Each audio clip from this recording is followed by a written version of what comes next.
এই কি করছো তুমি? এত জোরে কেউ ধরে? আমার নিঃশ্বাস বন্ধ হয়ে যাচ্ছে তো। আরে তুমি এত নড়াচড়া করো না তো। এত নড়াচড়া করলে তোমাকে আদর করব কিভাবে? আদর করার সময় কেউ এত নড়াচড়া করে নাকি? একটু চুপচাপ শুয়ে থাকো, আমাকে একটু মন ভরে আদর করতে দাও। আরে বাবা, এত জোরে ধরতে হয় নাকি? আমি তো নিঃশ্বাস বন্ধ হয়ে মারা যাব। তখন তুমি কাকে আদর করবে? একদম এরকম অলক্ষণে কথা বলবে না। একদমই ভালো লাগে না আমার। তুমি আমার একমাত্র ভালোবাসা। তুমি মরে গেলে আমি কাকে নিয়ে বাঁচবো? তাই তোমাকে শেষবারের মতো বলছি, নেক্সট টাইম কখনো এরকম কথা বলবে না। আচ্ছা বাবা, ঠিক আছে, আর কখনো এমন কথা বলবো না। কিন্তু তারপরও তুমি আমাকে একটু ছাড়ো। সত্যি বলছি, আমার নিঃশ্বাস নিতে কষ্ট হচ্ছে। এই কথা শুনে নীল তানিশাকে একটু ছেড়ে দেয়। তারপর আবার তানিশার হাত ধরে টান দিয়ে কাছে নিয়ে বলতে থাকে, আমি কি করব তুমি নিজেই আমাকে বলো।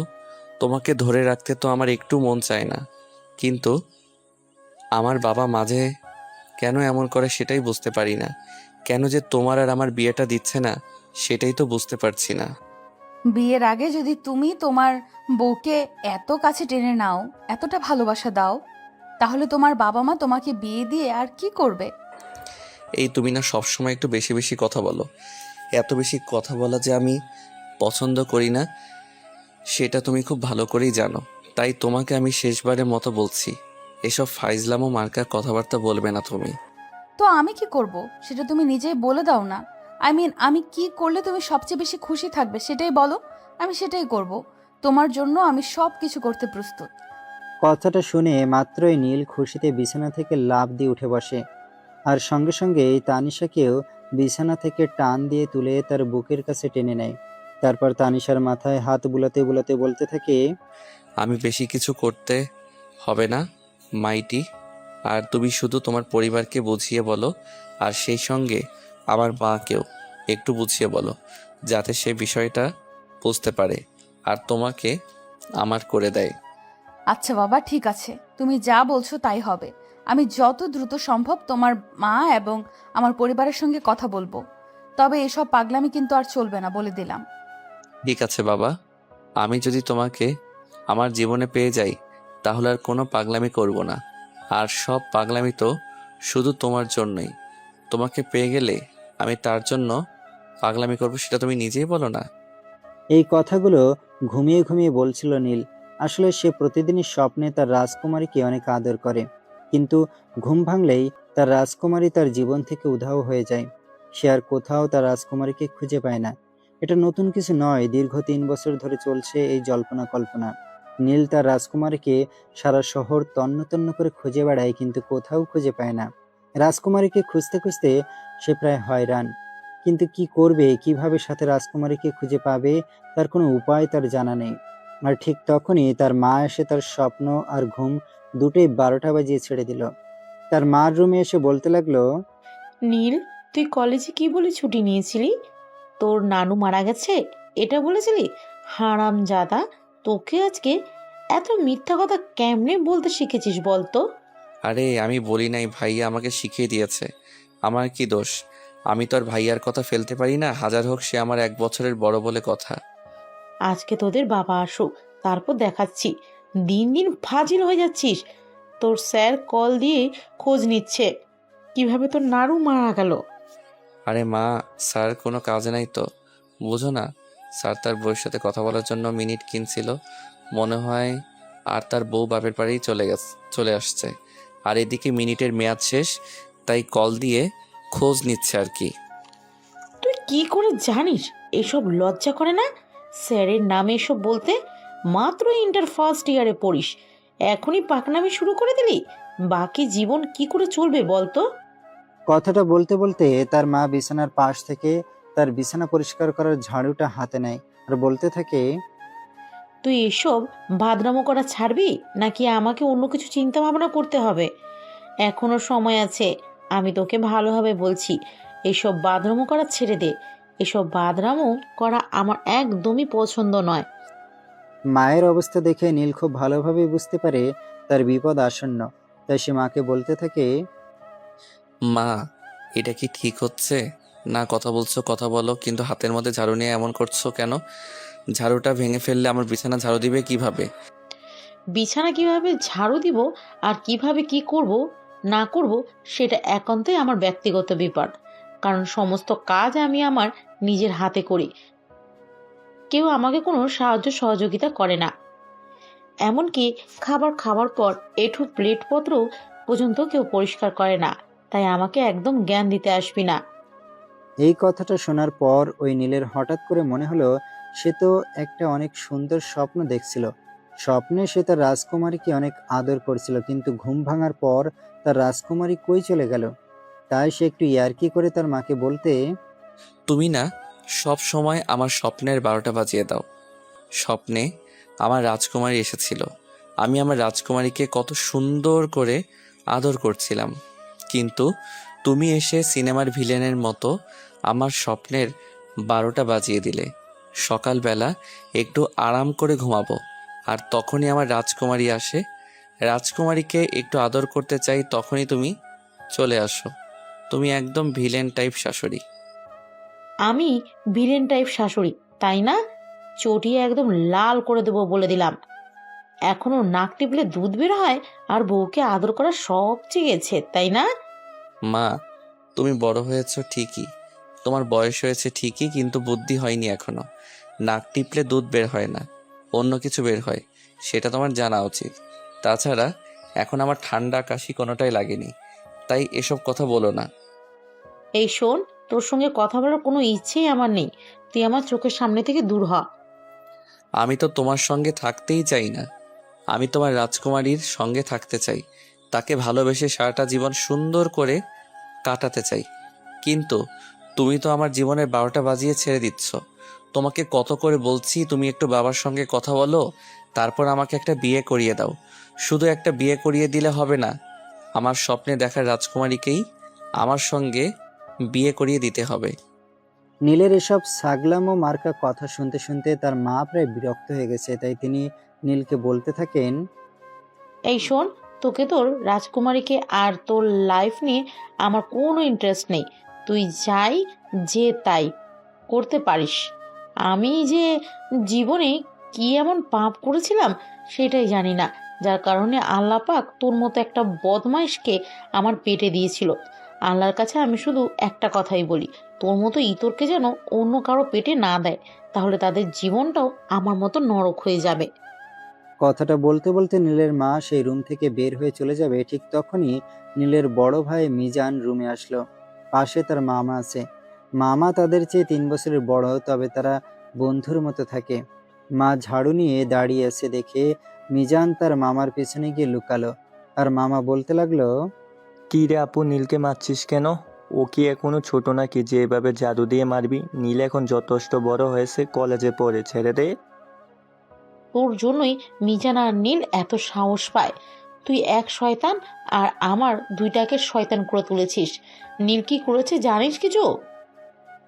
হ্যাঁ জানি তো, আমি আর মিজান মিলে এই বুদ্ধিটা দিয়েছি। মাঝে মধ্যে একটু মিথ্যা না বললে চলে না, এই জন্য আম্মা মারবে না, বুঝলি? তোদের তিনজনকে আজকে মারবো। তোদের খাওয়া দাওয়া বন্ধ আজকে থেকে। যেদিন ভালো হবি সেই দিন খাবার খাবি। কথাটা শোনা মাত্রই নীলের মামা আর কোনো অপেক্ষা না করে বলতে লাগলো, আপু আমরা কক্সবাজার যাচ্ছি ঘুরতে, তোর আর কিছুদিন রান্না করা লাগবে না। কিছুদিন দুলাভাই আর তুই একা থাক, আমরা ঘুরে আসি। কথাটা শোনার মাত্রই নীলের মা দৌড়ানি দিল। নীল শর্ট প্যান্ট পরেছিল খালি গায়ে। সে, তার মামা আর তার বড় ভাই তিনজনই দৌড়ে বাইরে চলে আসলো। আর হঠাৎ একটা গাড়ি এসে নীলকে পিছন থেকে ধাক্কা দিল। নীল রাস্তায় পড়ে গেল আর রাগে উঠে গাড়িটার কাছে গিয়ে দেখে একটা মেয়ে, কিন্তু মুখ দেখতে পাচ্ছে না। চুলগুলো দিয়ে মুখটা ঢেকে গেছে মেয়েটাকে। অদ্ভুত সুন্দর লাগছে। ততক্ষণে মামা দৌড়ে আসলো আর মামা মেয়েটাকে বলতে লাগলো, এই মেয়ে এইভাবে কেউ গাড়ি চালায় নাকি? বাপের টাকা আছে দেখে যা ইচ্ছে তাই করবে নাকি তুমি? আর একটু হলেই তো আমার বাগিনার উপরে চলে যেত। মামার মুখ থেকে সম্পূর্ণ কথাটা বের হওয়ার আগে নীল তার মামার মুখ চেপে ধরলো। আর মেয়েটা চুলগুলো সরিয়ে নিচের দিকে তাকিয়েছে। নীল তার মামাকে জড়িয়ে ধরে মেয়েটার দিকে তাকিয়েছে। কাজল কালো, চোখ পাতলা, গোলাপি ঠোঁট জোড়া, চুলগুলো ঘন কালো, সব মিলিয়ে এক যেন পরী। কি যেন নীলের স্বপ্নে দেখা সেই রাজকুমারী। নীল মেয়েটার দিকে অপলক দৃষ্টিতে তাকিয়েছে, কিছু একটা বলতে যাবে, কিন্তু মেয়েটা সেটার অপেক্ষা না করে মেয়েটা কিছু না বলে চলে গেল। আর তখন মামা চিৎকার করে বলতে লাগলো, নীল, এবার আমাকে ছাড়, আমি ব্যথা পাচ্ছি তো। ওই মেয়ে কখন চলে গেছে? এবার স্বপ্নে না থেকেই পৃথিবীতে ফিরে আয়। মামা, আমি শেষ। আমি এই মেয়ের প্রেমে পড়ে গেছি। প্রথম দেখায় ভালোবেসে ফেলেছি। মামা, এই মেয়েটা প্রতিদিন আমার স্বপ্নে আসে। আজ 3 বছর যাবৎ মেয়েটাকে আমি স্বপ্নে ভালোবেসে যাচ্ছি, কিন্তু হাজার চেষ্টার পরেও মেয়েটাকে আমি কোনোভাবে খুঁজে পাচ্ছি না। না, এই মেয়েটাকে আমি চাই। সেটা যেভাবেই হোক, মেয়েটাকে আমাকে খুঁজে বের করতেই হবে। এই মেয়েটাকে আমার বউ বানাবো। এই মেয়েটাকে ছাড়া আমি বাঁচতে পারবো না মামা। এই মেয়েটা আমার শরীরের প্রত্যেকটি শিরা উপশিরায় মিশে গেছে। যেভাবেই হোক, এই মেয়েটাকে আমার জীবনে চাই। মামা প্লিজ, এই মেয়েটাকে খুঁজে পেতে আমায় সহযোগিতা করতে হবে তোমাকে। তবে এখন নয়, কক্সবাজার থেকে আসার পর। চলো এখন বাসায়। এই কথা শুনে নীলের মামা তার কাঁধে হাত রেখে বলতে থাকে, আচ্ছা বাবা, ঠিক আছে, সেটা সময় হলে বোঝা যাবে, কিন্তু এখন যেটা করা সেটাই করতে হবে। তা না হলে আবার অন্য ঝামেলা পড়তে হতে পারে। আজকে রাত 8টায় বাস ছাড়বে, তাই বাসায় চল, রেডি হতে হবে, আরও কত কাজ আছে। দুলাভাই বাসায় আসলে যেতে দেবে না। কিন্তু নীলের কান অবধি সেই সব কথা পৌঁছাচ্ছে কিনা কিছুই বোঝা যাচ্ছে না। ঠিক তখনই হঠাৎ নীল মত পাল্টে বলতে থাকে, এই মেয়েকে ছাড়া আমি যাব না। ও আমার হলুদ পরি। তুমি আর মিজান ভাইয়া যাও, আমি এখানে থাকবো আর হলুদ পরীকে খুঁজবো। থাপ্পড় দিয়ে দাঁত সব ফেলে দেব। 1250 টাকা করে এক একটা সিটের টিকিট আর কোণে কোণে টাকাগুলা দিয়েছি। হোটেল বুক করেছি, আর সব কিছুর পর এইসব বলছিস? এইসব ফাজলামো মার্কা কথা বন্ধ কর। আগে কক্সবাজার থেকে ঘুরে আসি। কথাটা বলতে বলতে নীলকে তার মামা টানতে টানতে বাসায় নিয়ে আসলো। তারপর নীল এসে রুমে শুয়ে পড়লো, আর শুয়ে শুয়ে হলুদ পরীর কথা ভাবছে। সত্যি অপরূপ সুন্দরী, যাকে দেখে বুকের ভেতর মোচড় দিয়ে উঠবে, বুকের ভেতর একটা অদ্ভুত সাউন্ড হবে, এটাই ভালোবাসা। আর তখনই কোথা থেকে মামা আসলো, আর নীলকে রাগী কণ্ঠে বলতে লাগলো, কি রে নীল, বিকাল 4টা বাজে, এখনো গোসল করিসনি কেন? শরীর থেকে গন্ধ বেরোচ্ছে, আর রেডি তো হতে হবে নাকি? যা না তাড়াতাড়ি। আমি কি তোমার মতো নাকি? আমি 1 মাস গোসল না করলেও শরীর থেকে গন্ধ বের হবে না, বুঝতে পারছো? আর আমি আছি আমার চিন্তায়। আমি তোমার মতো সব ফালতু চিন্তা নিয়ে নেই। আমার পরিটা আমার চোখের সামনে দিয়ে চলে গেল, কিন্তু আমি কিছুই করতে পারলাম না। না পারলাম তাকে আটকাতে, না পারলাম তার ফেসবুক আইডি নিতে, না পারলাম তার হোয়াটসঅ্যাপ নাম্বার নিতে। আমি যে কি করি কিছুই বুঝতে পারছি না। কিভাবে আমি আমার পরিটাকে খুঁজে পাবো? তাকে ছাড়া তো আমার নিঃশ্বাস বন্ধ হয়ে আসার উপক্রম। শাহরিয়ার, আমি যদি এখন রান্নাঘর থেকে আসি তাহলে কি হবে বুঝতে পারছিস তো? তাই চুপচাপ গোসল করে আয়, আর তোর ভণ্ড মামাকে বল সব কিছু গুছিয়ে নিতে। আপা, তুই আমারে এভাবে অপমান করলি, আর বন্ড কি আমি একাই নাকি? আমার বাগিনাগুলো তো কম যায় না, এক একটা বজ্জাত। এই মামার বাচ্চা, তোমাকে এই দোতলা ছাদ থেকে ফেলে দিব। কক্সবাজারে গিয়ে আমি আমার পরীকে ভুলে গিয়ে তোমার জন্য মামি খুঁজবো আর বিয়ে করাবো। মা, কি বলো? কথাটা শুনতে শুনতে নীলের মা রান্নাঘর থেকে উত্তর দিল, তোর মামার আর এই জীবনে বিয়ে হবে না। ভার্সিটির লাইফ শেষ করলো, চাকরি না করে টিউশনি করছে। চাকরির কথা বললেই কত বাহানা। তখন নীল আর কোনো কথা না বলে চুপচাপ ওয়াশরুমে চলে গেল। ওয়াশরুমে গিয়ে গোসল করে নিল, তারপর আস্তে আস্তে রেডি হয়ে নিল। সন্ধ্যায় নীল, মামা, মিজান ভাইয়া বের হলো। মায়ের কাছ থেকে বিদায় নিয়ে বাসা থেকে বের হলো।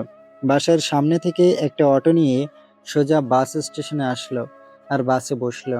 নীলের মামা আর ভাইয়ার সিট একসাথে, কিন্তু নীলেরটা আলাদা। নীল জানালার সাইডে সিট পেয়েছে। একটু পর বাস ছেড়ে দিল। বাস তার আপন গতিতে চলতে লাগলো। নীল হেডফোন দিয়ে গান শুনছে আর বাইরের দিকে তাকিয়েছে। এভাবে কখন যে ঘুমিয়ে পড়লো মনে নেই। যখন আমার ঘুম ভাঙলো তখন দেখে প্রায় সকাল হয়ে গেছে।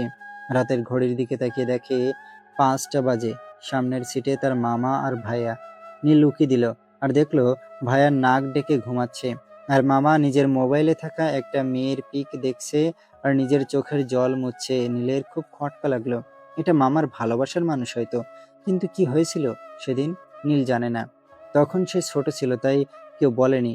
এখন নীল পিছন থেকে তার মামার কাঁধে হাত দিল, আর মামা যেই না পিছন ফিরে তাকালো তখন নীল বলতে লাগলো, মামা কি হয়েছে? আমাকে এই মেয়েটা কে? আমাকে সবকিছু বলো দেখি, তোমার জন্য কিছু করতে পারি কিনা। তখন নীলের মামা তার পাশে এসে বসলো আর একটু পর তাকে বলতে লাগলো, আমি যখন ক্লাস 10-এ পড়তাম তখন একটা মেয়েকে অনেক ভালো লাগতো, আমাদের মাঝে প্রেমও হয়। মেয়েটা আমাকে অনেক ভালোবাসতো, সবসময় কথা বলা, শাসন সবকিছু মিলিয়ে ভালোই চলছিল। আমাদের এভাবে 3 বছর পার হয়। আমি ভার্সিটিতে উঠে আর তখন ওর বাসা থেকে বিয়ের চাপ আসে। আমি তখন কিছুই করতাম না, আমি আপুকে সব বলি, আপু কিছু বলে নাই সেদিন। তারপর নিজের চোখের সামনে ওর বিয়ে হয়, আমাকে দাওয়াত দিয়েছিল। আমি গিয়েছিলাম একটা বার দেখার জন্য, ছেলে বিদেশে থাকতো, বিয়ে করে বিদেশে নিয়ে যাবে সেরকম কথা শুনেছি। আমি আর আমার বন্ধু গিয়েছিলাম। এরপর থেকে আর কোনোদিন কথা হয় নাই। জানিস এখনো তাকে ভালোবাসি আমি, ওর সাথে কাটানো মুহূর্তগুলো ভুলতে পারিনি। সেদিন আপুর কিছুই করার ছিল না, পালিয়ে যাওয়ার মতো অবস্থা ছিল না, মাকে দেখার মতো কেউ ছিল না, তাই ফ্যামিলির জন্য নিজের ভালোবাসা শেষ করে দিলাম। ও আমাকে অনেক বলেছে চলো পালিয়ে যাই, কিন্তু একটা পিছু টানের জন্য কিছু করার ছিল না রে। কথাটা শুনে নীল তার মামাকে কি বলে সান্ত্বনা দেবে কিছুই ভেবে পাচ্ছিল না। কিন্তু তারপরও সে তার মাকে বলে, মামা, ভাগ্য যদি সহায় হয় তাহলে আবার তুমি তোমার প্রিয় মানুষকে পাবে ইনশাআল্লাহ। আমি তোমাকে সাহায্য করব, চিন্তা করো না। আর আমরা প্রায় চলে আসছি মনে হয়। তারপর নীল মামার সাথে কথা বলতে লাগলো। একটু পর বাস থেকে নেমে তিনজন মিলে হোটেলে চলে আসলো।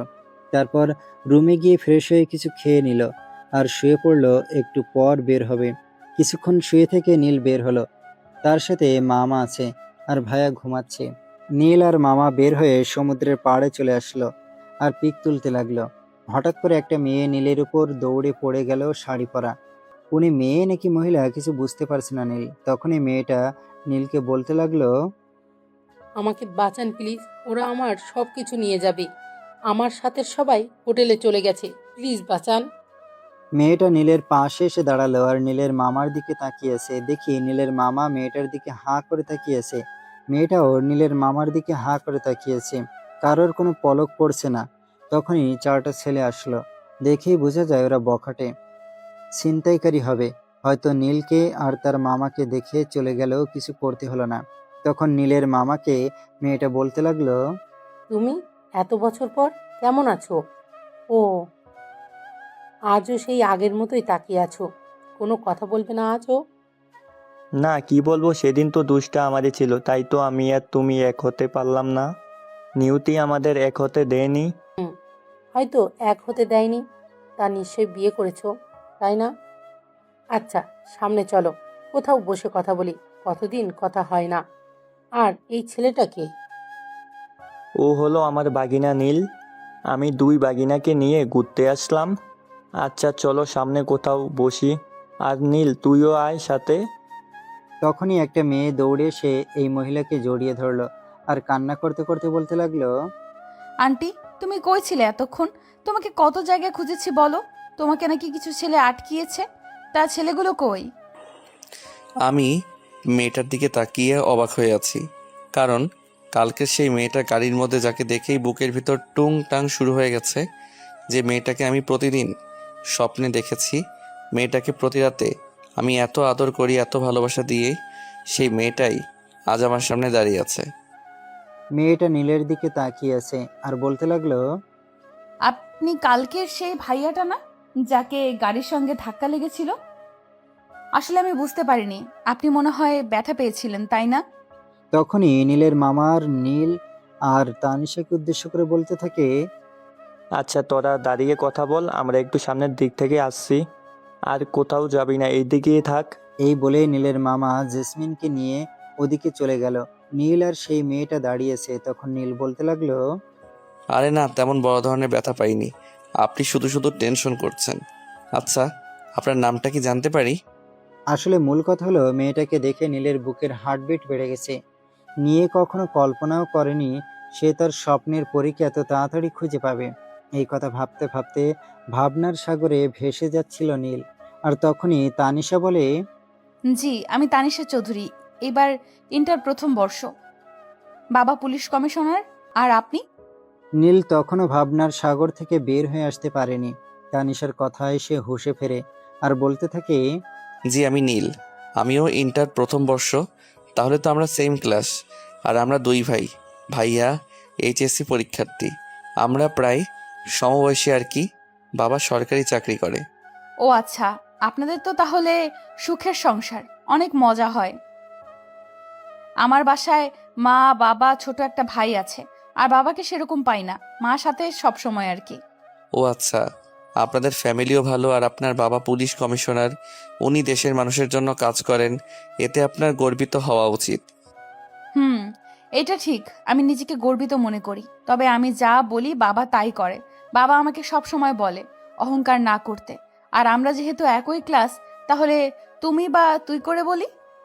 নীল, আমার তুমি বলার অভ্যাস নাই, তাই আপনার যদি কোনো সমস্যা না হয় তাহলে তুই করে বলতে পারি। আর কোনো কলেজে ভর্তি হয়েছেন? আচ্ছা, তুই করে বলবো দুজনে। আমি মহিলা কলেজে ভর্তি হয়েছি। আর তুই কোন কলেজে ভর্তি হয়েছিস? আমি এই কলেজে ভর্তি হয়েছি। আচ্ছা, ভালো কথা। তা কতদিন থাকবি এখানে? আমরা 3 দিন থাকবো। আমি, আন্টি, মা, আমার দুইটাই বান্ধবী আসছি। হয়তো 3 দিন থাকবো, তারপর চলে যাব, কারণ কলেজে যেতে হবে তো। ও আচ্ছা, তা চল সামনের দিকে যাই। ওরা ওখানে বসে কথা বলুক, ওদেরকে বিরক্ত করে কোনো লাভ নাই। ওইদিকে নীলের মামা আর জেসমিন কথা বলছে। জানো হাসান, আমি ওর সাথে কখনোই সুখী ছিলাম না। বিদেশ থাকে, বড় চাকরি করে, এই জন্যই আমার পরিবার বিয়ে দেয়। বিয়ের পর আমাকে বিদেশে নিয়ে যায়। আর সেখানে পরিচিতি কেউ নেই, সারাদিন একা একা। ও মাঝরাতে এসে আমার ওপর মানসিক অত্যাচার শুরু করতো। এমনকি মাঝে মধ্যে নেশা করে গায়ে হাতও তুলতো। 1 বছর পর বাংলাদেশে পালিয়ে আসি, সোজা গ্রামে মা বাবার কাছে যাই আর ডিভোর্স পাঠিয়ে দেই। পরে এইভাবেই ছিলাম। আর কিছুদিন আগেই ভাইয়ার বাসায় আসলাম। ভাইয়া পুলিশ কমিশনার হয়েছে, প্রমোশন পেয়ে। আমি জানি তুমি সবসময় আমাকে মিস করতে, আর এটাও জানি তুমি এখনো আমাকে আগের মতোই ভালোবাসো। আমি এখনো তোমাকে চাই। বিয়ে করবে আমাকে? একটা সুযোগ দেবে? আবার নতুন করে সব কিছু না হয় দুজনে শুরু করব। আমি একজন ডিভোর্সি, তোমার পরিবার কোনোদিন মানবে না আমাকে। হ্যাঁ, এটা ঠিক, আমি তোমাকে সব সময়ই চাই। তুমি চাও তাতেই হবে। আমার উপর বিশ্বাস রাখো, সব কিছু আবার নতুন করে শুরু করব। আর আমার 2টা বাগিনা আছে, ওরা সব ঠিক করে দেবে। তুমি কিন্তু এখনো আগের মতোই আছো, একটুও পরিবর্তন হওনি। তুমি মামা ভাগিনা, বোঝাই যায় না, কেউ দেখলে বিশ্বাসও করবে না। হয়েছে, বাদ দাও ওইসব কথা। তারপর বলো, কি খাবে তুমি? অনেক দিন একসাথে ফুচকা খাওয়া হয় না, কিন্তু এখানে তো ফুচকা পাবো না। তাই চলো ডাব খেয়ে আসি। এদিকে নীল আর তানিশা পাশাপাশি সমুদ্রের পাড়ে হাঁটছে। নীল আর চোখে তানিশার দিকে তাকাচ্ছে। তানিশার প্রথমে লক্ষ্য করেনি, কিন্তু এক সময় লক্ষ্য করলো, কিন্তু কিছু বলল না। তানিশার সাথে বেশ অনেক সময় কাটালো নীল। এক সময় ওর আন্টি এসে নিয়ে চলে গেল। নীল দাঁড়িয়ে আছে।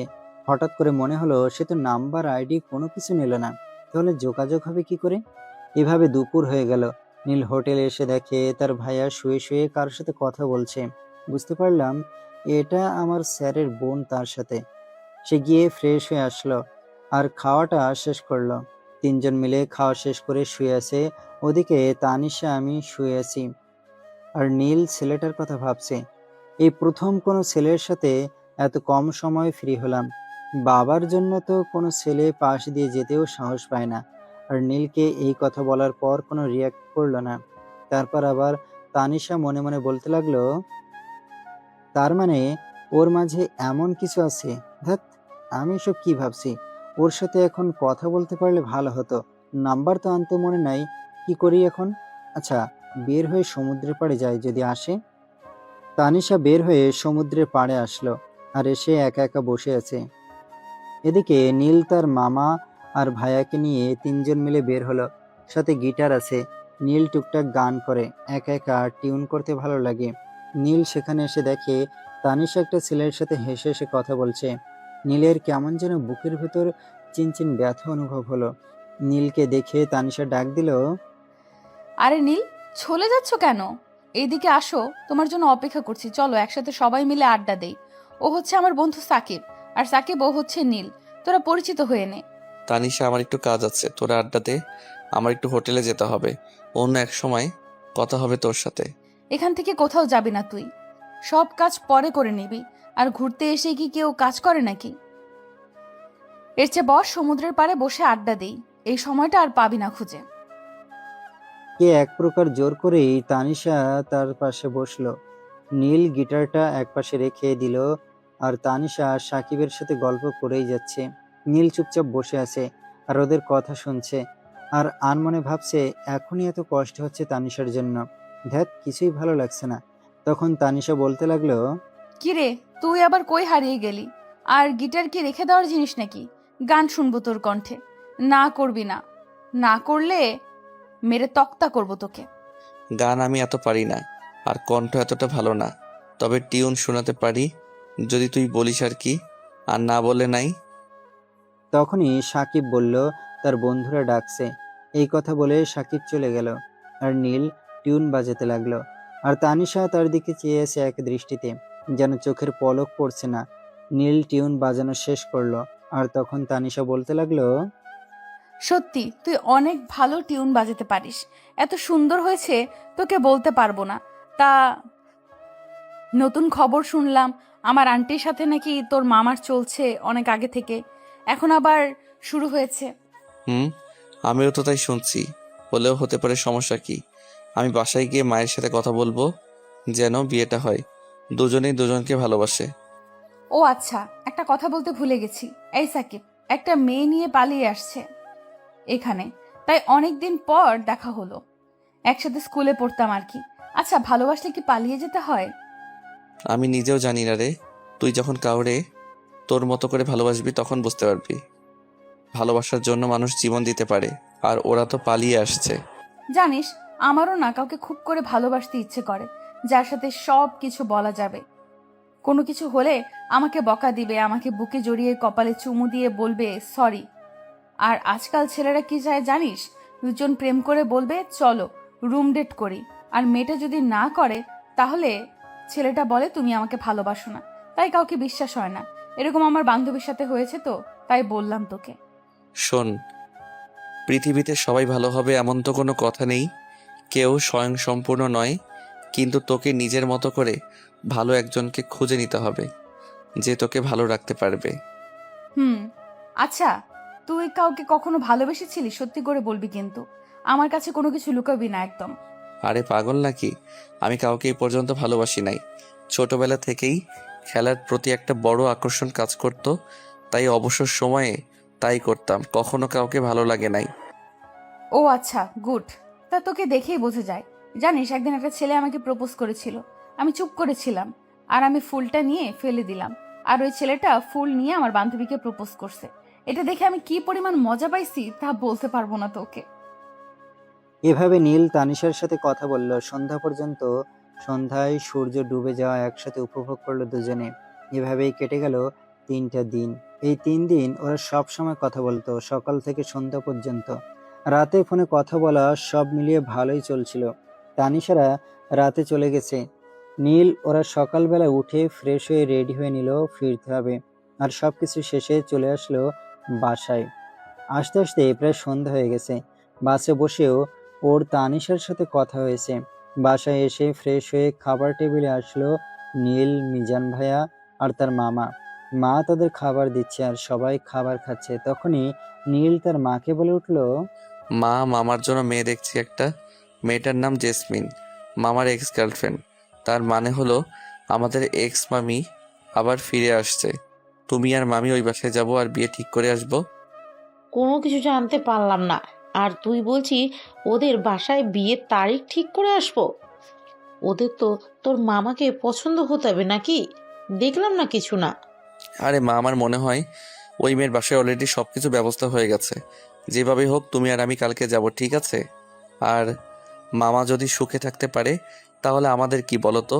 সংসার করবে মামা, তুমি আর নানু মিলে বাধা কেন দাও বলো তো? মামার কি বিয়ে করতে মন চায় না নাকি? কি বলো মামা? এই কথা শুনে নীলের মা তাকে বলতে থাকে, হয়েছে, আর বড় বড় কথা বলতে হবে না। আর মিজান, তোর জ্বালায় তো আর পারছি না। নীলের স্যারের বোনের সাথে এত কি লোকে কি বলছে জানিস? হ্যাঁ মা, সব কিছুর পর আমি শুধু সেফ আছি। কত বড় সাহস আমার স্যারের বোনের সাথে প্রেম করে। এর চেয়ে ভালো মামাতো বোন রিয়াকে নিয়ে পালিয়ে যেতি, আমি কিছু বলতাম না। নীল, চুপচাপ খা, বেশি কথা বলিস না। আর রফিক ভাইয়ের মেয়ে অনেক ভালো, আমার বড় ভাই হিসেবে বলছি না, বুঝলি? আপা, তোর বকবক থামাতো এবার। ও কীরকম ভালো সেটা আমি জানি। তুই তো বিয়ে হওয়ার পর এখানে চলে এসেছিস, সব কিছু কী করে জানবি? আচ্ছা, তোদের একজনকে কিছু বললে তিনজন একসাথে কথা ধরিস কেন? আর হাসান, তুই ওদের মামা, কোথায় আরো শাসন করবি তা না, ওদেরকে আরো মাতিয়ে রেখিস। তারপর খাওয়া শেষ করে নীল তার রুমে চলে আসলো। আর তখনই তানিশা কল দিল। নীল কলটা রিসিভ করলো। আর ওপাশ থেকে তানিশা বলতে লাগলো, কি রে নীল, তুই কোথায় ছিলি এতক্ষণ? দেখ তো কতগুলো কল দিয়েছি আমি। এখন যদি সামনে পেতাম তাহলে তোকে যে কি করতাম। এই জন্য আমি সামনে নাই। যাক, বাঁচা গেল। এখন শোন, কালকে কয়টায় বের হবি তুই? আমি তোকে কলেজে দিয়ে আসবো, কেমন? আচ্ছা ঠিক আছে, এখন শোন, আমার না ফুচকা খেতে ইচ্ছে করছে, কিন্তু বাবা বাসায়, তাই যেতে দিবে না। কি করি বলতো? তুই 10 মিনিট ওয়েট কর, আমি ফুচকা নিয়ে আসছি। বাসার পিছনের দিকে বারান্দায় থাকিস, তাহলে কেউ দেখবে না। তুই আমাদের বাসা চিনতি নাকি আগে থেকে? আমি নিজেই এখনো ভালো করে চিনতে পারলাম না, এখানে নতুন। আর এই এলাকার প্রতি দেয়াল আমার কথা জানে, আর ওখানে আগে ক্রিকেট খেলতাম, তাই মোটামুটি ভালো করে চিনি আর কি। এই বলে নীল কল কেটে দিল। তারপর সাইকেল নিয়ে বের হলো। বের হয়ে রাস্তার পাশ থেকে ফুচকা কিনে নিল। তারপর তানিশাদের বাসায় যেতে লাগলো। আর ভয় করছে, কারণ ওর বাবা কি রকম বদমেজাজি, কয়বার ট্রান্সফার হয়েছে আর কতগুলো ক্রস ফায়ার করেছে হিসাব নাই। শুধু শুধু তাকে কমিশনার করা হয়েছে। আমার কথা যদি জানে তার মেয়েকে আমি ফুচকা দিতে যাচ্ছি, তাহলে থাপ্পড় দিয়ে আমাকে উপরে পাঠিয়ে দেবে। বোনের জন্য যা করে, আর নিজের মেয়ের জন্য কি করবে এটা ভাবা যায়? এসব ভাবতে ভাবতে নীল চলে আসলো। আর পিছনে এসে তানিশাকে কল দিয়ে জানালার কাছে আসতে বলল। একটু পর তানিশা আসলো। আর উপর থেকে ফোন করে বলল, আমি একটা দড়ির সাথে বেঁধে ব্যাগ পাঠাচ্ছি, এটার মধ্যে দিয়ে দে। আর ওখানে তোর জন্য চকলেট রাখা আছে, ওটা নিবি। আর এখান থেকে তাড়াতাড়ি দৌড়ে পালিয়ে যাবি। আচ্ছা ঠিক আছে, সেটা না হয় করব। কালকে তোদের বাসায় আসবো বিয়ের প্রস্তাব নিয়ে। তোর আন্টির জন্য বিকালবেলা রেডি থাকিস। বিয়ে হলো আন্টির, তাহলে আমি রেডি হব কেন? আমার যখন বিয়ে হবে তখন রেডি হব, লাল বেনারসি শাড়ি দিয়ে সাজবো। এভাবে বলিস না রে, বুকের ভিতর ধকধক করা শুরু হয়ে যায়। কালকে সকালে দাঁড়াবি, কলেজে দিয়ে আসবো, কেমন? তারপর তানিশার দেয়া চকলেটগুলো নিয়ে পকেটে রেখে আর ফুচকা দিয়ে বিদায় দিয়ে চলে আসলো বাসায়। বাসায় এসে শুয়ে শুয়ে পড়লো আর তানিশাকে মেসেজ দিল। আমি বাসায় চলে আসছি। তারপর একটু কথা বলে ঘুমিয়ে গেল। সকালবেলা ঘুম থেকে উঠে ফ্রেশ হয়ে রেডি হয়ে নিল। কলেজের ড্রেস পরেছে অবশ্য। নীল মিজান ভাইয়ের কাছ থেকে বাইকের চাবি নিল। জানে তার ভাইয়া কলেজে যাবে না, দুপুর 2টায় ঘুমাবে, সারা রাত কথা বলছে। নীল খাবার খাচ্ছে, তখন মামা আসলো আর বলতে লাগলো, কী রে নীল, তোর অবস্থা তো ভালো না। কলেজে যাচ্ছিস নাকি ফ্যাশন করতে যাচ্ছিস? কিছুই তো বুঝতে পারছি না আমি। দেখতে পাচ্ছ কলেজের ড্রেস পরে আছি, তারপরও বলো ফ্যাশন করতে যাচ্ছি? আসলে তোমরা মানুষের ভালো দেখতে পারো না, এই জন্য। এমন বড় বড় কথা বলিস না, তোরে আমার চিনা আছে। বড়টা তো তবুও লিমিটে আছে। তুই কোনো জায়গায় লাভ না হলে যাস না। এখন আসল কাহিনী বল। আসল কাহিনী হলো, আমি এখন ক্লাসে যাব, বন্ধুরা বাইক নিয়ে আসে, তাই আমিও বাইকে করে যাব। তাই এখন 2000 টাকা দাও, খরচ লাগবে। এটার জন্যই আমি এতক্ষণ ধরে ভয় পাচ্ছি। তুই তো মানুষ ভালো না। আল্লাহ জানে এই বিয়েতে কত টাকা মারবি। এটা বলো না মামা, তুমি টিউশনি করো, তার উপর আবার পার্ট টাইম জব করো। তোমার টাকা কে খাবে শুনি? মামি একা খেতে পারবে না, তাছাড়া আমরা তো তোমার কচি কচি ভাগি না, আমরা তো খেতেই পারি নাকি। এই জন্য তোরে আমার ভয় লাগে। যখন দেখছিস কোনো কিছুতেই কাজ হচ্ছে না, তখন এসব বলে কাটিয়ে দিস। কি আর করার, এই নে টাকা। ঠিক আছে, তোমার কাজ হয়ে যাবে, চিন্তা করো না। বিকেলবেলা মা আর আমি যাব, বাবা যায় কিনা ঠিক নাই। মা বলেছে অফিস থেকে ওখানে চলে যাবে। নীল খাবার শেষ করে বাইক নিয়ে সেই জায়গায় আসলো, আর এসে দেখে তানিশা রাস্তার পাশে দাঁড়িয়ে আছে। আর নীল গিয়ে তার সামনে দাঁড়ালো। আর তখন তানিশা বলল, আর একটু দেরি করে আসতি, যাতে করে কলেজে ক্লাস না করে এখানেই দাঁড়িয়ে দাঁড়িয়ে ক্লাস করতাম। আরে আর বলিস না, বিয়ের তো চাপ বুঝলি। কলেজ থেকে এসে তোদের বাসায় যাব, তারপর মামাকে নিয়ে শপিং, আরও কত কি। আজকে তোকে মেয়েরা দেখলে ফিদা হয়ে যাবে। এভাবে যাস না প্লিজ, মেয়েরা তুলে নিয়ে যেতে পারে তোকে। পাম না দিয়ে তাড়াতাড়ি বাইকে ওঠ, কলেজে দেরি হয়ে যাচ্ছে। তোকে রেখে দিয়ে আমি আমার কলেজে যাব। তারপর তানিশা বাইকে উঠলো, উঠে বাইকের পিছনে ধরলো। তখন নীল বলল, তাকে ধরতে না হলে পড়ে যাবে। ও কিছুটা দূরত্ব রেখে নীলের কাঁধে হাত রাখলো। নীল মুচকি হাসি দিল আর বাইক চালাতে লাগলো। আর কলেজে এসে তাকে নামিয়ে দিল। আর তানিশাকে দেখে সব বান্ধবীরা আসলো। নীল তাকে বিদায় দিয়ে চলে আসলো। আর নীল কলেজে এসে বাইক রেখে ক্লাসে গেল। বন্ধুদের সাথে মিলে ক্লাস করলো। ক্লাস শেষ করে বের হলো। আর হাতের ঘড়ির দিকে তাকিয়ে দেখে তানিশার কলেজ 30 মিনিট আগেই ছুটি হয়ে গেছে। নীল ফোন বের করে দেখে তানিশার মেসেজ। আমার কলেজ ছুটি হয়ে গেছে, আমি বাসায় চলে গেলাম। তুই বিকেলবেলা আন্টিকে নিয়ে আসবি। আর বাসায় দাদা দাদি আসছে, আন্টিকে দেখতে আসবে বলে। আর পাঞ্জাবি পরে আসবি। আল্লাহ হাফিজ। নীল মেসেজটা পড়ে হাসলো আর সোজা বাসায় চলে আসলো। বাসায় এসে ফ্রেশ হয়ে নিল। আর খাবার টেবিলে গিয়ে দেখে বাবাও চলে আসছে, নানুও আসছে। আর তখন মা বলল, নীল, তোর মামা বলছে বিয়ে করে একেবারে তোর মামিকে নিয়ে গ্রামে যেতে, কিন্তু ও তো এখানে চাকরি করে। তাই আমি বলি কি, আমাদের সাথে থাকতে মিজানও তাই বলে। হ্যাঁ মা, তাই তো ভালো হয়। রুম তো দুইটা এমনি খালি থাকে। পারলে নানুকে রেখে দাও, সবাই একসাথে থাকার মজাই আলাদা। না রে আপু, আমি যথেষ্ট বুঝতে শিখেছি আর পাশাপাশি জব করি। যদি এতই ইচ্ছে তাহলে ফ্ল্যাট নিয়ে থাকবো। তখন নীলের বাবা বলল এখানে থাকতে। নীলের মামা তার বাবার উপর কোনো কথা বলে না, আগে থেকেই ভয় পায় একটু। তারপর রুমে এসে একটু রেস্ট নিল। নীল তানিশার পিক দেখছে, শুয়ে শুয়ে তানিশার মাঝে একটা অদ্ভুত মায়া, চোখগুলো টানা টানা। এভাবে সময়টা পার হলে বিকালবেলা নীল রেডি হয়ে নিল, কালো পাঞ্জাবি পরলো আর রেডি হয়ে বের হলো। একটু পর মা আসলো। নীল মাকে বাইকে করে নিয়ে তানিশাদের বাসায় যেতে লাগলো। আর গিয়ে বাইক রেখে কলিং বেল চাপ দিল। আর একটা মহিলা দরজা খুলে দিল। নীল আর তার মা ভেতরে গিয়ে বসলো। আর তার মা কথা বলছে। হঠাৎ করে তানিশা তাদের জন্য নাস্তা নিয়ে আসলো আর এসে মুচকে হাসি দিল। নীল হাসিটার দিকে তাকিয়েছে, মায়া ভরা হাসি, যে কেউ দেখলে পাগল হয়ে যাবে। মা সবার সাথে কথা বলছে। তারপর কথা বলা শেষে বিয়ের তারিখ ঠিক হলো, সামনের শুক্রবার বিয়ে। তারপর কথা বলে চলে আসলো। ওখানে নীলের তানিশার সাথে কথা হয়নি, কারণ তার বাবা ছিল। শুধু শুধু ঝামেলা করে লাভ নাই। আমি বাসায় এসে মাকে নামিয়ে দিয়ে মামাকে নিয়ে মার্কেটে গেলাম। গিয়ে মার্কেট করে রাত 11টায় বাসায় ফিরলাম। আর ফ্রেশ হয়ে খাবার খেয়ে রুমে এসে শুয়ে পড়লাম। আর তানিশাকে কল দিলাম। আর কল হতেই কল ধরলো। আর ওপাশ থেকে বলতে লাগলো, কিরে নীল, তুই বিয়ের চাপে কি আমাকে ভুলে গেলি নাকি? আর বাসায় একটুও কথা বললি না কেন? কি হয়েছিল বলতো? তোকে যে ছাদে ডাকলাম আসলি না। আমার বাবাকে তোকে খেয়ে নিত। ঝাড়ি কম দে, কালকে থেকে তো দুজনের কলেজে যাওয়া হচ্ছে না, বিয়ের চাপে। আর মাত্র 2 দিন আছে, বাড়ি সাজানো লাগবে। তোর তো কোনো কাজ নাই, একবার ছেলে হয়ে দেখ কেমন লাগে। শোন, চাপাবাজি করবি না, ঘুমিয়ে পড়। কালকে অনেক কাজ করতে হবে। আমিও ঘুমিয়ে পড়বো, কালকে সকালে উঠতে হবে তো, তাই। তারপর আরো কিছু কথা বলে কল কেটে দিয়ে ঘুমিয়ে গেল। সকালবেলা ঘুম থেকে উঠে ফ্রেশ হয়ে নিল। ফ্রেশ হয়ে খাবার টেবিলে আসলো। বাবা তখন তাকে আর তার ভাইয়াকে বলল বাড়ি সাজানোর জন্য লোক আনতে। খাবার খেয়ে দুজনে তাই করলো। এভাবে কাজের মধ্য দিয়ে দিনটা পার হলো। তানিশার সাথেও তেমন কথা হয়নি কাজের মধ্যে। বারবার মনে হয়েছিল দুপুরের দিকে নীল কল দিয়েছিল, কিন্তু ধরে নাই। হয়তো কাজের চাপ একটু বেশি। রাতে তানিশার সাথে কথা বলে দুজনেই ঘুমিয়ে গেল। এভাবে আরো একদিন পার হলো। আজকে বরযাত্রী নিয়ে যাচ্ছে নীলের বন্ধুরা, মিজান ভাইয়ের বন্ধুরা, মামার কিছু বন্ধু, সবাই আছে। ফ্যামিলির লোকজন তো আছেই বিয়েতে। তানিশা নীলের পাশেই ছিল। দুজনে ছাদে দাঁড়িয়ে কথা বলছে। নীল নিজেও জানে না এত কথা দুজনের মধ্যে কোথা থেকে আসে। তারপর বউ নিয়ে বাসায় চলে আসলো। আর নীল নিজেই বাসর ঘর সাজিয়ে দিল তার মামার জন্য।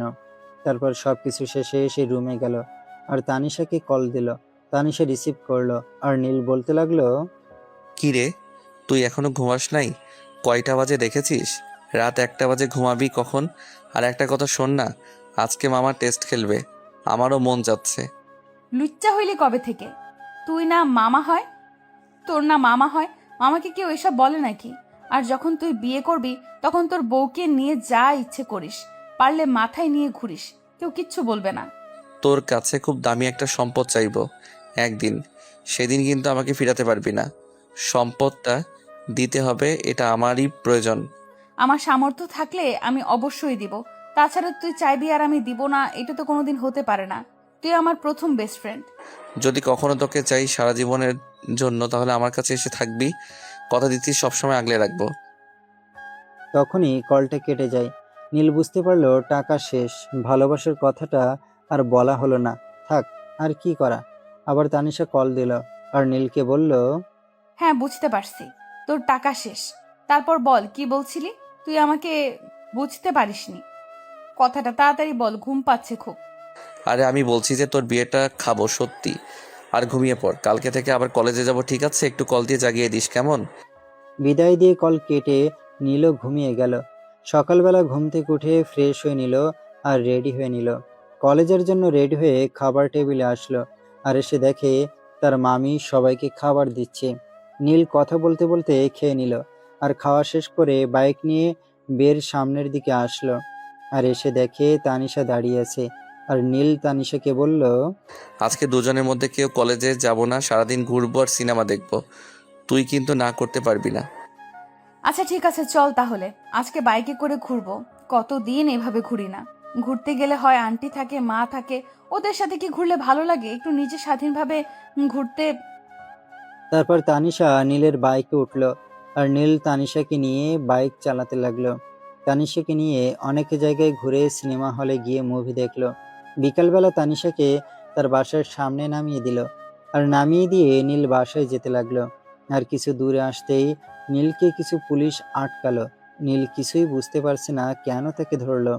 নীলকে বাইক থেকে নামিয়ে বাইকের চাবি নিয়ে গেল আর নীলের পকেটে হাত দিল। আর একটু পর নীলের পকেট থেকে ইয়াবা পেল আর নীলকে ধরে গাড়িতে তুলতে লাগলো। তখন নীল বলল, স্যার বিশ্বাস করেন, আমি এসব ব্যবসা করি না, আমি পড়াশোনা করি। ওই অফিসার চেক করতে গিয়ে আমার পকেটে দিয়ে দেয়া আমার চোখের সামনে। কিন্তু ওরা নীলকে কিছু না বলে গাড়িতে তুললো আর থানায় নিয়ে যেতে লাগলো। নীলের চোখের সামনে একটা পুলিশ তার পকেটে ইচ্ছে করে দিয়ে দিল। নীলকে শুধু শুধু ফাঁসিয়ে দিল। কেন? সে তো কারো কোনো ক্ষতি করেনি নিজের জানা মতে। তাকে নিয়ে থানায় আসলো আর ওসি বলল তার নামে যত মামলা দেওয়া যায় দিতে।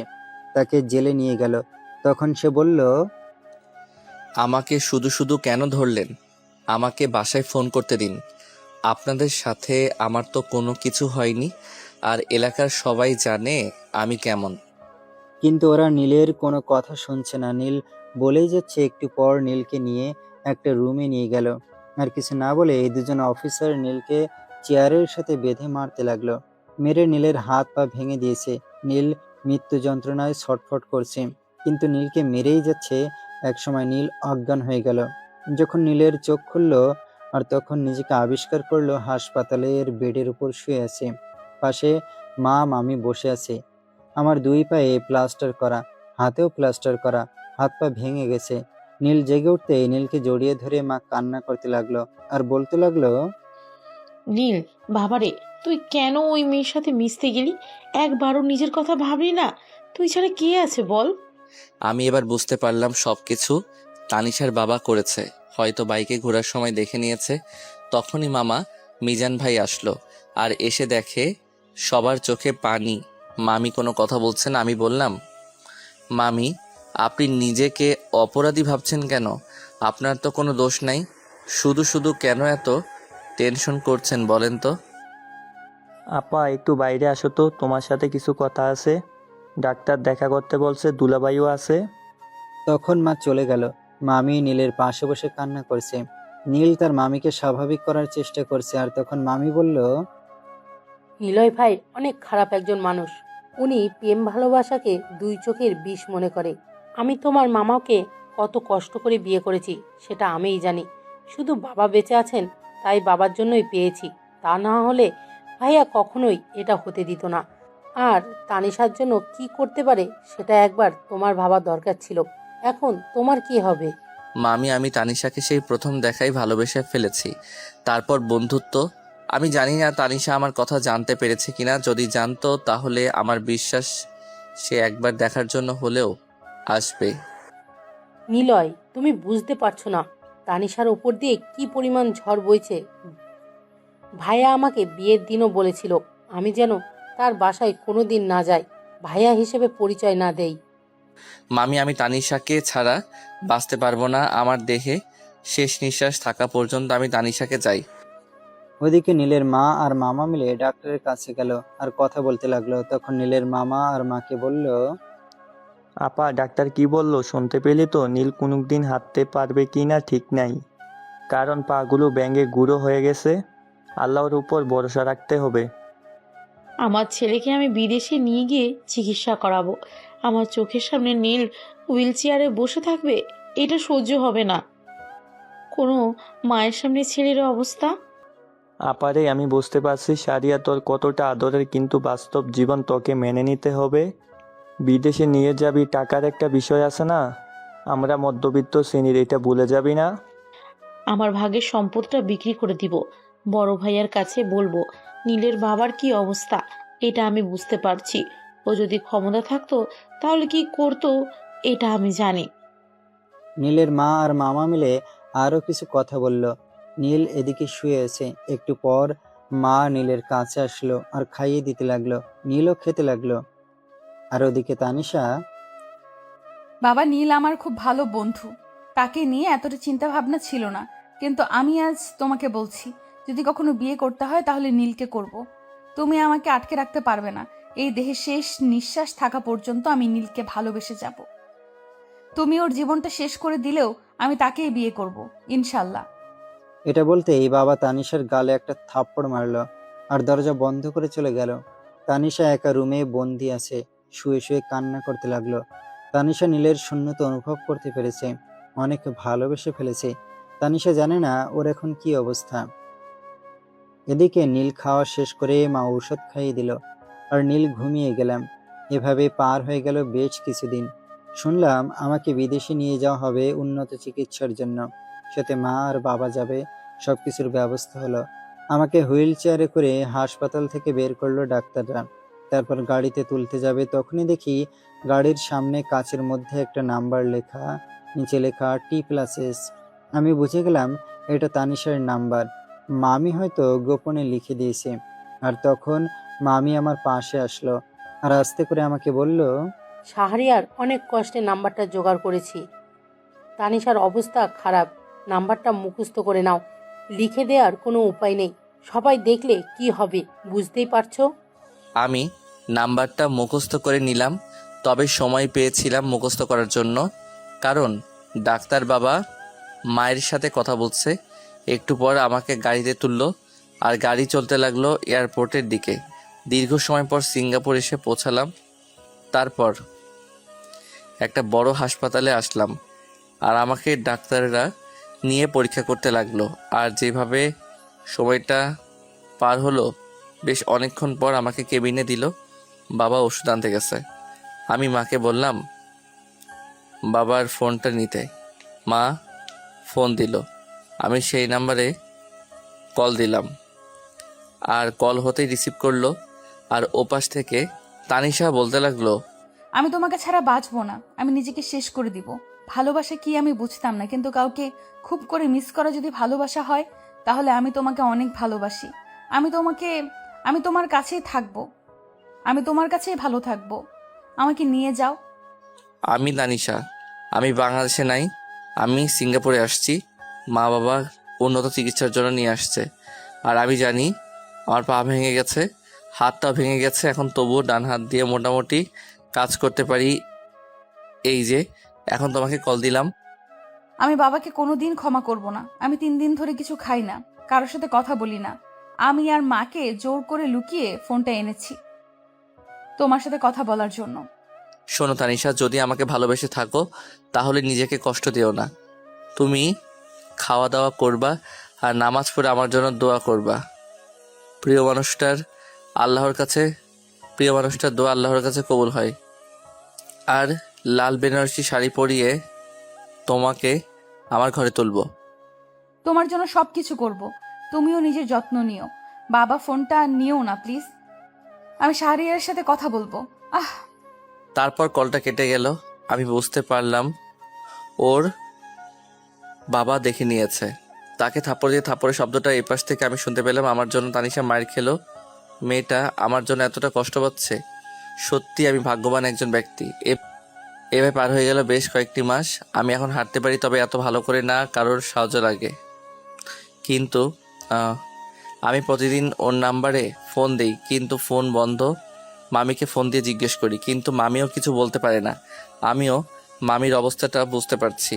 তানিশার বাবা জানতে পারলে মামিকেও ছাড়বে না, কিন্তু তানিশার বাবা আমাকে পছন্দ করে না। কেন? তানিশার বাবার মতো আমাদের টাকা নেই, কিন্তু বাকি সব দিকে তো আমরা কোনো অংশে কম নই। এখন আবার আমার বাবাও রাজি নয়। রাজি না হওয়ার কথা, কারণ তানিশার জন্য আমার আজ এই অবস্থা। কিন্তু আমি তো জানি এতে তানিশার কোনো দোষ নেই। কিছু করার নেই। এখানে এভাবে আরও পার হয়ে গেল 2 মাস। আমার জানা মতে মার সম্পত্তি সব বিক্রি করে দিয়েছে আমার জন্য। বাবার যা টাকা জমানো ছিল ওইগুলোও শেষ। আর একটা খুশির সংবাদ পেলাম, মিজান ভাই সেনাবাহিনীতে চাকরি পেয়েছে। আমার ইচ্ছা ছিল সেনাবাহিনীতে জব করব, দেশের জন্য কাজ করব, কিন্তু সেটা তো আর সম্ভব না। আজকে দেশে ফিরে যাচ্ছি। হজরত শাহজালাল আন্তর্জাতিক বিমানবন্দরে এসে বিমান ল্যান্ড করলো। আমি ঘড়ির দিকে তাকিয়ে দেখি সন্ধ্যা 6টা বাজায়। বের হয়ে দেখি মামা মামি ভাইয়া দাঁড়িয়ে আছে। ভাইয়ার গায়ে সেনাবাহিনীর পোশাক। আমাকে দেখে জড়িয়ে ধরলো, আর আমিও জড়িয়ে ধরলাম। আর তখন মামা বলতে লাগলো, কী রে শাহরিয়ার, তুই মোটা হলি কেমনে?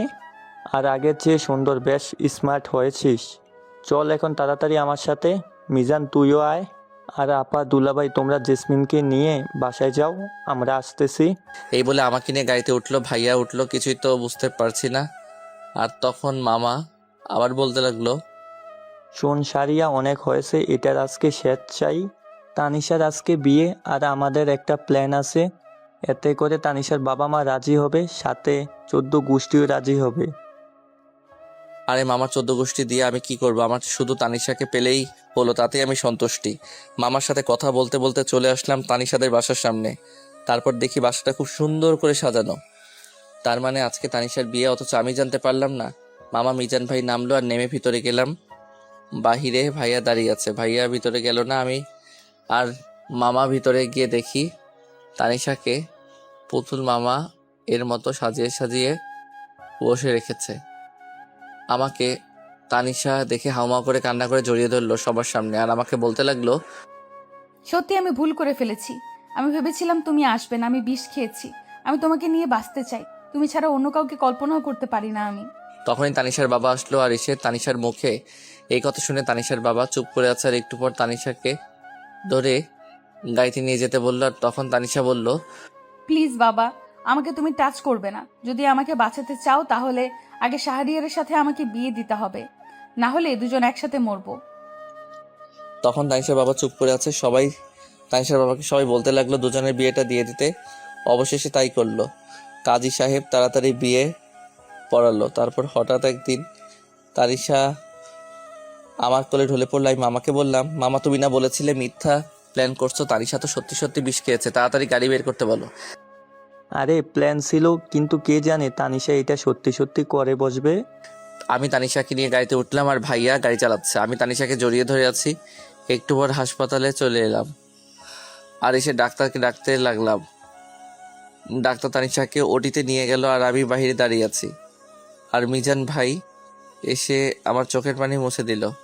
ভাইয়াকে জড়িয়ে ধরলাম আর কান্না করতে লাগলাম। আর তখন পিছন থেকে মামা বলতে লাগলো, আমি বসে বসে করতে লাগলাম। আর তখনই দেখি তানিশার বাবা মা আসছে, সাধারণ পরিবার লোকজন। তানিশার বাবা আমার এক পাশে দাঁড়িয়ে আছে। এভাবে কেটে গেল 1 ঘন্টা। ডাক্তার অপারেশন থিয়েটার থেকে বের হয়ে আসলো। আমি দৌড়ে কাছে গেলাম এবং ডাক্তার বলল, রোগী এখন সুস্থ আছে, একটু পর দেখা করতে পারবো। একটু পর তানিশাকে কেবিনে দেওয়া হলো। আমি কেবিনে গিয়ে ওর পাশে বসলাম। তানিশা ঘুমিয়ে আছে। আমি ওর মাথায় হাত বুলিয়ে দিতে লাগলাম। এভাবে কখন যে ওর কোলে ঘুমিয়ে গেলে মনে নেই। ঘুমটা ভেঙে গেল কারো মিষ্টি ঠোঁটের ছোঁয়ায়। আমি ঘুম থেকে জেগে দেখি আমি তানিশার বুকে শুয়ে আছি। আমি উঠলাম আর তখন তানিশাও না বলল। তোমার আবার কি হলো? ঘুমাও না। আমার তো ভালোই লাগছিল। সারা জীবন ঘুমাবে এভাবে, বুঝতে পারছো? এসব কথা পরে হবে, আগে বল তুই সত্যি সত্যি বিষ কেন খেয়েছিলি? একা একা মরতে চেয়েছিলি তাই না, আমাকে দেবদাস বানিয়ে? আর একটু বিষ খেলে কেউ মরে না, আমি জানতাম আমি বেঁচে থাকবো। এত কিছু না করলে কি আর তোমাকে নিজের করে পেতাম? আসলে তুই তো মানবিকের ছাত্রী, তুই কি করে সায়েন্স বুঝতে পারবি? বিষ একটু হোক বা বেশি তুই তো খেয়েছিলি কেন? উফ, তুমি কি এখন আমার সাথে ঝগড়া করবা নাকি? এর চেয়ে ভালো চলো বাসায় চলে যাই। এখনো বিয়ের শাড়ি পরে আছি, বাসরটা সেরে ফেলি। হাইরে লুচ্চা ভাইয়া, আমার রাগ উঠতেছে। আর তোর রোমান্স করতে ইচ্ছা করছে তাই না? আর একটু দেরি হলেই না লাল বেনারসিটা থেকে গায়ে সাদা কাপড় থাকতে দুজনের। আবার আমাকে ভয় দেখাচ্ছ তুমি? আমি চলে গেলেই ভালো হতো, তাহলে তো আর বকা দিতে পারতে না তুমি। আমি তানিশাকে শক্ত করে জড়িয়ে ধরলাম, আর তানিশা আমাকে জড়িয়ে ধরলে একটু পর ছাড়তে চাইলাম, কিন্তু ছাড়ছে না। আমি বললাম, রাত 2টা বাজে, আমি তোমার জন্য কিছু নিয়ে আসি, খেয়ে নাও, তারপর ওষুধ খাবা আর ঘুমাবা। কালকে সকালে হয়তো ছুটি দিয়ে দিবে। হায় রে পাগল রে, আমার জ্ঞান ফিরছে 9টার দিকে। হয়তো তখন ডাক্তার এসে দেখে গেল, আর মাকে বলে কিছু খাইয়ে ওষুধ খাইয়ে দিতে। মা তাই করলো। তুমি তো আমার বুকেই শুয়েছিলে, সবাই দেখতে পেয়েছে। কি তার মানে আমার বাড়ির সবাই, তোমার বাসার সবাই দেখতে পেয়েছে আমি তোমার বুকে জড়িয়ে ধরে ঘুমিয়েছিলাম? মান সম্মান শেষ। ধ্যাৎ, শুধু মা আসছে, মা দেখে গেছে। আর ওই পুলিশ কমিশনার দেখতে আসছিল, আমি দূর থেকে আসতে না করেছি, পরে চলে গেছে। না তানিশা, এটা কিন্তু একদম ঠিক হয়নি। উনি তোমার বাবা, ওনাকে এভাবে কথা বলা তোমার উচিত হয়নি। হয়তো উনি ভেবেছিলেন আমি তোমার জন্য সঠিক ছিলাম না। দেখো, ভাগ্য গুণে বাবার মন ওই দিনগুলো গলে গেছে। আমি তো চিন্তাই করতে পারি না বাবা শেষ পর্যন্ত রাজি হয়ে আমাদের বিয়েটা দিয়েছে। আমার মনে হচ্ছে সবকিছু স্বপ্ন। কোনো স্বপ্ন নাই, যা হয়েছে সবকিছু সত্যি। এটা শুক্রিয়া জানাই যে আমরা শেষ পর্যন্ত এক হতে পেরেছি। এখন ঘুমাও। আমাকে শুয়ে জড়িয়ে ধরো, তারপর তোমাকে জড়িয়ে ধরে ঘুমাবো। এভাবে আমার অনেক ভালো লাগে। আর এখন তো আমরা স্বামী স্ত্রী, তাই আরো বেশি করব। নীল ওর পাশে শুয়ে তানিশাকে জড়িয়ে ধরলো। সেও নীলকে শক্ত করে জড়িয়ে ধরলো। ঠোঁটগুলো নীলের ঠোঁটের কাছাকাছি, পাগুলো নীলের উপর তুলে দেওয়াতে নীল বলল, তুমি আর মানুষ হলে না, এভাবে কত যে আমাকে সারা জীবন কোলবালিশ হয়ে কাটাতে হবে কে জানে। আমার জামাইকে আমি কোলবালিশ বানাবো নাকি রুটি বানাবো সেটা আমার ব্যাপার, বুঝতে পারছো কি বলছি? এখন শোনো, মামা সবাইকে পাঠিয়ে দিয়েছে বাসায়, আর বলছে কালকে আমরা চলে যাব বাসায়। না, এই সব কিছু ঠিক আছে, কিন্তু তোমার কি একটু লজ্জাও করলো না? সবার সামনে আমি তোমাকে জড়িয়ে ধরে বুকে শুয়েছিলাম। আরে শোন, আগে মা এসে দেখে এই অবস্থা, পরে কেবিনের দরজা বন্ধ করে দেয়, আমাকে চুপচাপ খাইয়ে দিয়ে চলে যায়, আর যাওয়ার সময় বলে যায় সারা জীবন যেন আগলে রাখি তোমাকে। এই তো। তবুও তো মায়ের সামনে আমি ভাবতেই তো লজ্জা লাগছে। আর আমি চিন্তা করছি ভাইয়ের বিয়ে করলো না, আমি বিয়ে করে ফেললাম। ও আরেকটা কথা, আমি কিন্তু সবার সাথে একসাথে থাকবো। তুমি কিন্তু আমাকে আলাদা থাকতে বলবে না মিজান ভাই। বিয়ে করবে, ভাবি আসবে, তার উপর আন্টি আছে। এখন তো আর আন্টি নয়, এখন তো মামি। যাই হোক, মা বাবাকে নিয়ে একসাথে থাকবো, বুঝতে পেরেছো? আচ্ছা ঠিক আছে, তোমার যেমন ইচ্ছে তেমন থেকেও, কোনো সমস্যা নেই। এখন চুপচাপ ঘুমাও, আমিও ঘুমাবো। তোমাকে তো আমি ঘুমাতে দিব না, আজকে সারা রাত দুষ্টুমি করবো, জ্বালাবো। না, বাসায় গিয়ে তারপর আমাকে নিয়ে যা করার করো, এখন ঘুমাও। তুমি অসুস্থ, কয়েক ঘন্টা আগে তোমাকে ওয়াশ করা হয়েছে, মনে রেখো। তুমি না আসলেই একটা বজ্জাত। ঘুমানোর জন্য কত কিছু আমাকে বলছো। তুমি পাশে থাকলে এমনিই শরীরে শক্তি পাই। বউ, আসলে আমার খুব ঘুম পাচ্ছে, একটু মাথায় হাত বুলিয়ে দাও, ঘুমিয়ে যাই। তানিশা নীলের মাথায় হাত বুলিয়ে দিচ্ছে। নীল তানিশার কপালে একটা চুমু দিল। তানিশা লজ্জা মাখা মুচকি হাসি দিল। নীল তানিশাকে জড়িয়ে ধরে কখন যে ঘুমিয়ে গেল মনে নেই। সকালবেলা ঘুম থেকে উঠে দেখে তানিশা জেগে আছে। নীল ওকে জড়িয়ে ধরে শুয়ে আছে, আর তখন বলতে লাগলো, এই ওঠো, তোমার জন্য কতক্ষণ ধরে শুয়ে শুয়ে ডাক দিচ্ছি, উঠছো না, তাই আমিও শুয়ে আছি, বাসায় যেতে হবে না। নীল উঠে ফ্রেশ হয়ে নিল, আর সবকিছু রেডি হয়ে ডাক্তারের কাছ থেকে বিদায় দিয়ে বাইরে এসে গাড়ি নিয়ে বাসার দিকে যেতে লাগলো। আর বাসার সামনে গিয়ে দেখে তার মা তাদের জন্য অপেক্ষা করছে। নীল গিয়ে নামলাম, আর তখন তার মা বলতে লাগলো, নীল, এই 2টা স্বর্ণের চুড়ি বৌমাকে পরিয়ে দে, আর কোলে করে বৌমাকে নিয়ে রুমে যা। আর হাসান, কই তুই, এদিকে আয়। মা এসব কি বলো? এটা কি কোনো রীতি হলো নাকি? কোন শালায় যেসব রীতি বের করছে, শেষ পর্যন্ত বউকে কোলে করে নিয়ে যেতে হবে? শোন, আমার বংশের মধ্যে এসব আজব রীতি নাই, তোর বাবার বংশের মধ্যে এসব আজব রীতি আছে। তাই যেটা বললাম সেটা কর। ও তার মানে এটা আমার বংশের রীতি, তাহলে সমস্যা নাই। তুমি ভিতরে যাও, আমি আটার বস্তা নিয়ে আসছি। আটার বস্তা। এই কথাটা শুনে তানিশা আর চোখে একটু নীলের দিকে তাকালো, কিন্তু নীল সেটা দেখেও না দেখার ভান করে রইল। কারণ সে বুঝতে পারছে এখন যদি তানিশার দিকে তাকায় তাহলে তানিশা রেগে যাবে। এদিকে তার মা যেতে লাগলো, আর সে তানিশাকে কোলে তুলে নিল। মা গো মা, কি ভারী, সারাদিন খেয়ে খেয়ে মোটা হয়েছে। আর কি হঠাৎ করে তানিশা নীলের কানে কামড় দিল, কিন্তু নীল কিছু বলতেও পারছে না। নীল সোজা রুমে নিয়ে এসে তানিশাকে বিছানায় ফেলে দিল আর তার ঠোঁট জোড়া দখল করে নিল। 10 মিনিট পর ছেড়ে দিল। আর তখন তানিশা বলতে লাগলো, আমাকে আটার বস্তা বলা, তাই না? আমি দেখতে আটার বস্তার মতো নাকি? কামড়টা আরো জোরে দিতাম বেঁচে গেলে। আমার সাথে লাগতে আসলে না এমন জায়গায় কামড় দিব, কথা বলতে গেলে লজ্জা করবে, বুঝতে পারছো? আমি এই বলে উঠে আসলাম, আর ওদিকে তানিশা শোয়া থেকে বসে ভাবতে লাগলো মনে মনে, ও আমাকে কি বলে গেল? তার মানে আমার ঠোঁটে কামড় দিবে, আর আমি কারোর সাথে কথা বলতে গেলেই লজ্জা করবে। দাঁড়াও না জামাই, জামাই আমার, আজকেই তোমাকে দিব, কোনো চিন্তা করো না। এর আগে আমি ফ্রেশ হয়ে আসি। আমি ফ্রেশ হয়ে এসে দেখি মা আসছে। মা আমাকে একটা নতুন শাড়ি দিল। আমি শাড়ি পরতে পারি না, তার উপর মা বুঝতে পেরে উনি নিজেই আমাকে পরিয়ে দিলেন। তারপর মার সাথে গেলাম। এদিকে আমি নাস্তা করতে লাগলাম, আর তখন পিছন থেকে এসে মামা বলল আর আমাকে বলতে লাগলো, নীল, তোর দুলাভাই তোর জন্য একটা জবের ব্যবস্থা করেছে। এখন ইন্টারভিউ দিতে যাবি, আর ওরা তোকে তোর যোগ্যতা অনুযায়ী চাকরি দেবে। খেয়ে রেডি হয়ে যা। ঠিক আছে যাব, আর পড়াশোনাটা কমপ্লিট করব। কারণ কি জানো, এখন আমার বউ আছে, তাই ওর খরচটা তো আমার বহন করতে হবে। শোন, তোকে একটা কথা বলি, যদিও কথাটা একটু তোর খারাপ লাগবে, তবুও বলছি শোন। যদি চাকরি না করিস, পড়াশোনা করিস, তাহলে আজ না হয় কাল তোকে পরিবারের কথা শুনতেই হবে। তাই চাকরিও করবি, পড়াশোনাও করবি। প্রিয় মানুষ পাশে থাকলে সব কিছুই হবে, বুঝতে পারলি?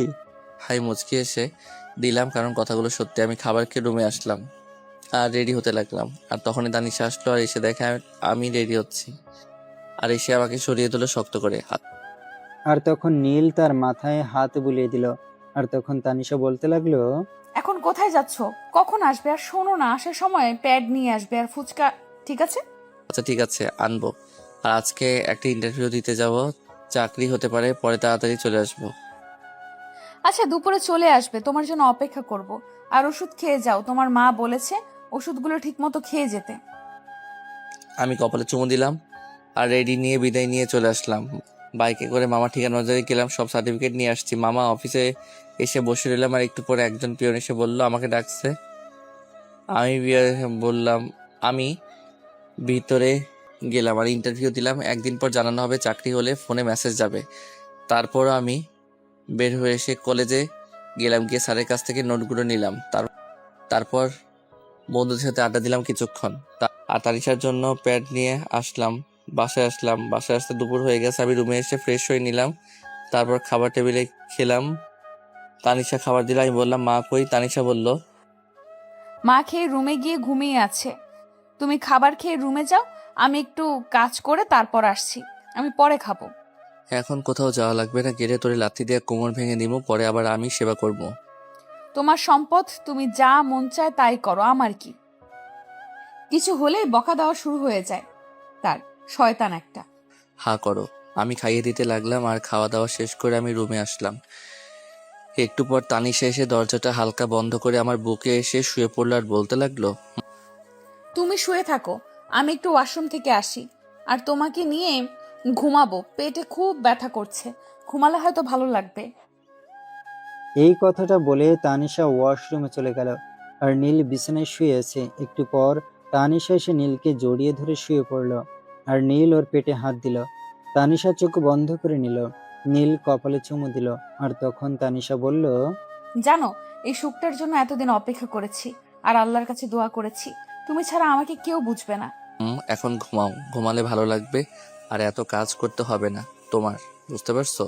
বাসায় তো কাজ করে অভ্যাস নাই তোমার। তানিশা আমাকে জড়িয়ে ধরে ঘুমিয়ে গেল, আমিও ঘুমিয়ে গেলাম। মনে নেই, ঘুম থেকে উঠে দেখি বিকাল হয়ে গেছে। তানিশা পাশে নেই, হয়তো উঠে গেছে।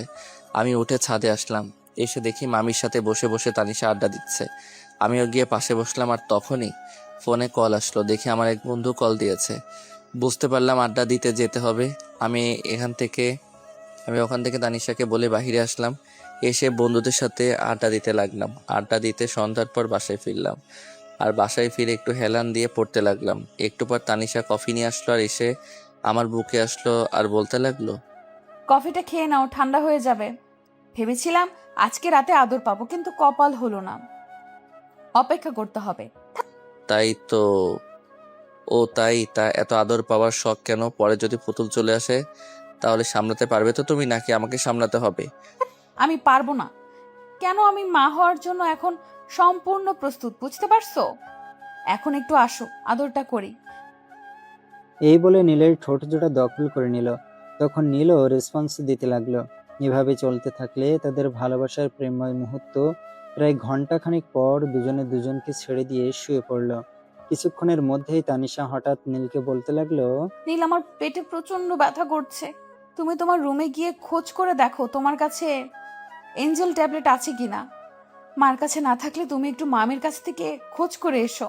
তখনই তোমাকে আমি না বলতে চেয়েছিলাম, কিন্তু তুমি এতদিন পর আমার কাছে এসেছো, আমার ভালোবাসা পেতে চাইবে, এটাই তো স্বাভাবিক, তাই না? তাই না করতে পারিনি। আগেই বুঝতে পেরেছিলাম পিরিয়ডের সময় ফিজিক্যাল রিলেশন করলে এরকম হতে পারে। ভালোবাসার মানুষকে কাছে পেয়ে ভালোবাসা পেতে চাইবো না, এমনটা কখনো হতে পারে কি?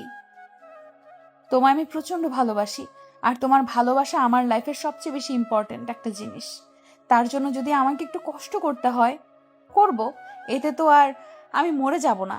এখন তুমি প্লিজ ওষুধটা নিয়ে আসো। তখন নীল আর কোনো কথা না বলে চুপচাপ মায়ের রুমে চলে যায় আর মাকে ডাকতে ডাকতে ঘুম থেকে তোলে। ও মা, তাড়াতাড়ি একটু ঘুম থেকে ওঠো। তানিশার পেটে ব্যথা করছে, তোমার কাছে এলজিন ট্যাবলেট আছে কিনা জানতে চেয়েছে। 2-1 মিনিট দাঁড়া, আমি দিচ্ছি। তোরা যে কি, আমি কিছুই বুঝতে পারি না। নিজেদের সেফটিটুকু করতে পারিস না। তোরা দুজন দুজনকে কত ভালোবাসিস সেটা তো আমরা সবাই খুব ভালো করেই জানি, কিন্তু পিরিয়ডের সময় মায়ের কথা শুনে নীলের লজ্জায় মাথা কাটা যাওয়ার মতো অবস্থা। কারণ সে ভাবতেই পারছে না বা এই বিষয়টা কিভাবে বুঝতে পারলো। তখন তার মা তাকে দেখে বলল, শোন, এত লজ্জা পাওয়ার কিছুই নেই। এখানকার এখনকার থেকে মেয়েরা সন্তানের বন্ধুর মতো হয়। আর আমি তো তোদের সময়টা পার করে এসেছি, তাই খুব ভালোভাবেই বুঝতে পেরেছি কি হয়েছে। তুই দাঁড়া, আমি ওষুধ নিয়ে আসছি। কিছুক্ষণ পর তার মা ওষুধ এনে দেয়। সে ঔষধ নিয়ে আর রুমে চলে যায় আর ঔষধটা তানিশাকে খাইয়ে দেয়। আর সঙ্গে সঙ্গে কিচেনে গিয়ে একটু গরম জল নিয়ে সে তানিশার তলপেটে একটু সেকা দেয়। কিছুক্ষণ পর ব্যথা কিছুটা কমে গেলে তানিশা বলে, পেটে ব্যথা অনেকটা কমে গেছে, তুমি এখন ঘুমিয়ে পড়তে পারো, আমারও খুব ঘুম পাচ্ছে। আমি ঘুমিয়ে যাওয়ার পর যদি আবারও তোমার পেটে ব্যথা ওঠে তখন তুমি কি করবে? আর ব্যথা উঠবে না, এখন তুমি আমাকে জড়িয়ে ধরে ঘুমিয়ে পড়ো তো। বলেই তানিশা নীলকে তার কাছে টেনে নেয় আর জড়িয়ে ধরে ঘুমিয়ে পড়ে। এভাবে কেটে গেল দীর্ঘ 9টা মাস। তানিশা 9 মাসের প্রেগনেন্ট। আজ তানিশার ডেলিভারি উঠেছে। তানিশা বেতায় ছটফট করছে আর এদিকে নীল তো পাগলের মতো ছুটাছুটি করছে, কি করবে কিছুই বুঝতে পারছে না। তখনই তার মামা তার কাছে আসে আর তাকে বলতে থাকে, এভাবে ছটপট করিস না, একটু শান্ত হয়ে বস। আল্লাহ যা করে ভালোর জন্যই করে। তানিশাকে ওটিতে নেওয়া হয়েছে, কিছুক্ষণের মধ্যেই হয়তো আমরা কোনো একটা সুখবর পাবো। মামা, আমার তানিশার জন্য খুব ভয় করছে। তানিশার যদি কিছু হয়ে যায় তাহলে আমি কি নিয়ে বাঁচবো? তানিশাকে ছাড়া আমি বেঁচে থাকতে পারবো না, আমি একদম মরেই যাব। তখন তার মামা তাকে সান্ত্বনা দিয়ে তাকে আর বুঝাতে থাকে, এখানকার যুগে সিজার একটা সাধারণ অপারেশন। সিজারে এখনো মৃত্যু আশঙ্কা নেই বললেই চলে। আর যে ডাক্তার তানিশার অপারেশন করছে সে এই শহরের বেস্ট একজন ডক্টর। তার প্রত্যেকটা কেস সাকসেসফুল। মামার কথা শুনে নীল কিছুটা শান্ত হয়ে বসে। আর কিছুক্ষণের মধ্যেই ওটি থেকে একটা নার্স বের হয় আর তখনই নীল দৌড়ে নার্সের কাছে যায় আর নার্সকে জিজ্ঞাসা করে, নার্স, আমার তানিশা কেমন আছে? তানিশার কিছু হয়নি তো? ও ঠিক আছে তো? আরে বাবা, আপনি একটু শান্ত হন। আপনার তানিশা একদম ঠিক আছে, তবে আমাদেরকে মিষ্টি খাওয়াতে হবে। আপনার একটা ফুটফুটে কন্যা সন্তান জন্ম নিয়েছে, একদম আপনার স্ত্রীর মতো। কথাটা বলেই নার্স সেখানে আর এক মুহূর্ত দেরি না করে ভিতরে চলে গেল। এদিকে নীলের চোখ মুখ থেকে আনন্দ যেন উপসে পড়ছে। তারপর সপ্তাহখানেক পর তানিশাকে বাড়িতে নিয়ে আসা হলো। আজ তাদের মেয়ের বয়স প্রায় 2 বছর। তার মেয়ে এখন টুকটাক সব রকমের কথাই বলতে পারে আর সবাইকে ডাকতেও পারে। তানিশা রান্নাঘরে রান্না করছিল, এমন সময় হঠাৎ কোথা থেকে নীল পেছন থেকে তাকে জড়িয়ে ধরে একটু আদর করতে চাইছিল। আর তখনই তাদের মেয়ে সেখানে হাঁটতে হাঁটতে চলে আসে আর পেছন থেকে বলতে থাকে, আব্বু, কি করছো তুমি? আম্মুকে মারছো কেন এভাবে? গলায় ডোলাবো, ব্যথা পাবে তো। মেয়ের গলার আওয়াজ শুনে নীল পিছনে 2 হাত সরে দাঁড়ায় আর লজ্জায় মুচকি মুচকি হাসতে থাকে। তানিশা তখন তার দিকে তাকিয়ে বলতে থাকে, তুমি আর জীবনও মানুষ হবে না, লাজ লজ্জা কখনোই তোমার হবে না। মা বাবার সামনে এইসব কিছু করো তো করো, এখন নিজের মেয়ের সামনেও শুরু করেছো। এখন মেয়েকে নিয়ে চুপচাপ রুমে যাও, যা হওয়ার সব রাতে হবে। আরে বাবা, আমি তোমার থেকে দূরে থাকতে পারি না। এটা কি আমার অপরাধ নাকি? তুমি যদি এটা কি আমার অপরাধ বলো, তাহলে কিন্তু আমি সারা জীবনের জন্যই তোমাকে ছেড়ে চলে যাব, বলে দিলাম। একদম ফালতু কথা বলবে না, বলে দিলাম। একদম একটা কিল দিয়ে ভুঁড়ি বের করে ফেলবো। এখন তিন্নিকে নিয়ে এখান থেকে যাও বলছি। তখন নীল কোনো উপায়ান্তর না দেখে তার মেয়ে তিন্নিকে বলতে লাগে, তুমি মামুনি চলো, আমরা রুমে যাই। তোমার আম্মুর রান্না এখনো শেষ হয়নি। তোমার আম্মুর রান্না শেষ হলে তোমার আব্বু আমাদের দুজনকে খেতে দিবে। না, আমি তোমার সঙ্গে যাব না। তুমি আমার আম্মুকে মারছিলে। আমি এক্ষুনি দাদুমণির কাছে যাব আর দাদুমণিকে সব বলে দেব তুমি আমার আম্মুকে মারছিলে। নীল তখন কোনো রকমে নিজের মেয়ের মুখ বন্ধ করবার জন্য চকলেট আইসক্রিম দিয়ে কেটে পড়ে। এদিকে দেখতে দেখতে রাত হয়ে যায়। তানিশা তার মেয়েকে ঘুম পাড়াচ্ছিল, তখনই নীল কোথা থেকে আসে আর দরজা বন্ধ করে সোজা তানিশার কাছে চলে আসে। আস্তে সাহেব, এখনই এত কাছে আসবেন না। আপনার মেয়ে এখনো ঘুমায়নি, ও ঘুমিয়ে নিক, তারপর চলেন। আমি আপনার জন্য ওয়েট করছিলাম। রাতের খাবার খাইনি এখনো, পেটে প্রচন্ড ক্ষুধা লেগেছে। আগে খেতে হবে, তারপর অন্য কিছু। তখন নীল আর কিছু না বলে একটু দূরে গিয়ে বসে। তারপর তানিশা তিন্নিকে ঘুম পাড়িয়ে নিয়ে লিখে নিয়ে খেতে চলে যায়। খাওয়া দাওয়া শেষ হলে দুজনেই রুমে চলে আসে আর দরজাটা বন্ধ করে দেয়। নীল তখন তানিশাকে নিয়ে বিছানায় চলে যায় আর তানিশাকে আদর করতে শুরু করে। এই এত আদর করতে এসো না, তাহলে কিন্তু আবার মা হয়ে যাব। তখন কিন্তু আমি দুটো বাচ্চা সামলাতে পারবো না। দুটো বাচ্চা তোমাকে সামলাতে হবে কেন? তোমার মা আর আমার মা দুজনে কি করতে আছে? আমরা আরো দুটো বাচ্চা নেব, আর তারপর দুটো বাচ্চা থেকে একটা তোমার মাকে আর একটা আমার মাকে লালন পালন করতে দিয়ে দিব। না বাবা, আমরা ক্রিকেট টিম করব, পুরো 11টা বাচ্চা নেব। এখন চুপচাপ যেটা করছিলে সেটাই করো। তখন নীল আর কোনো কথা না বলে তানিশার ঠোঁটে আলতো করে চুমু খেতে থাকে। আর এভাবেই দুজন ভালোবাসার মহাসমুদ্রে হারিয়ে যেতে শুরু করে। এভাবেই চলছিল তাদের ভালোবাসার দুষ্টু মিষ্টি রোমান্টিক গল্পটা। সমাপ্ত।